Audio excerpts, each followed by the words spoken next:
Hello, I'm Mr. Mailer, your online math teacher, and welcome to my channel. Today we're going to be talking about inverse trigonometry, specifically in right triangle. So our learning target today is for you to be able to identify when it is appropriate to use inverse trigonometry and to solve for missing angles in a right triangle with it. So, important to note, this does link back to our SOHCAHTOA, so sine, cosine, and tangent that you've already learned, but this is just applying a special inverse version to each of these ratios. So as you can see here, if we know sine of theta is equal to opposite hypotenuse, then this inverse function should be set up so the angle theta is equal to sine inverse of that original ratio. And the same falls for cosine and tangent. Today's video is going to be simplified. We're thinking about things with only positive side lengths, so we're not living with triangles in an xy plane. So now let's take a look at an example.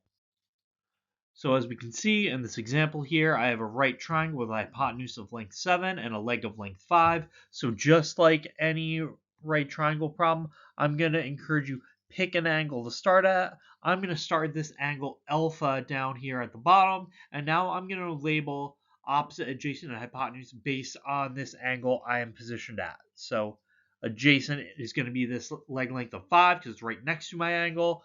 Opposite is going to be A, which is opposite that angle alpha, and hypotenuse is going to be this 7.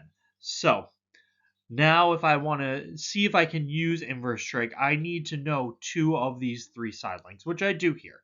In this case, I know the adjacent side length and I know the hypotenuse. So from the perspective of angle alpha, that tells me that cosine of angle alpha should be equal to adjacent, which is 5, over my hypotenuse, which in turn tells me that alpha should equal cosine inverse of 5/7. Now, for this, if we just take it and plug it into a calculator, so I have my calculator here, I'm going to do cosine inverse of 5/7, and I get that this is approximately 44.4 degrees. So you're going to want to make sure your calculator is in degree mode if you're working in degrees on problems like this. Now, I could just take these numbers and subtract off from 180, so subtract the 44.4 and subtract the 90 to get this other angle beta.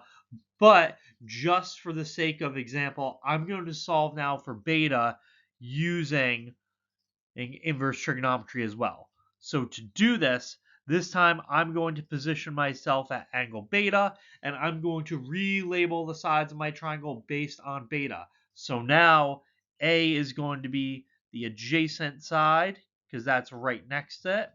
I have B is going to be opposite, and my hypotenuse remains the same.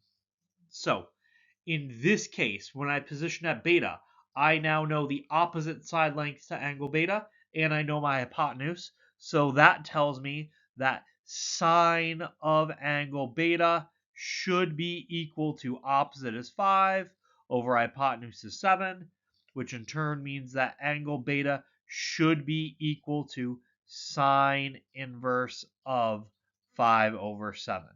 So again, I can go to my calculator, put in sine inverse of 5/7, and I'm going to get approximately 45.6 degrees. And this is the same number you'll get if you took our original angle alpha, subtracted that along with 90 degrees off of 180. So this is pretty much all there is to solving for angles and right triangles with inverse trigonometry. I hope you found this video helpful.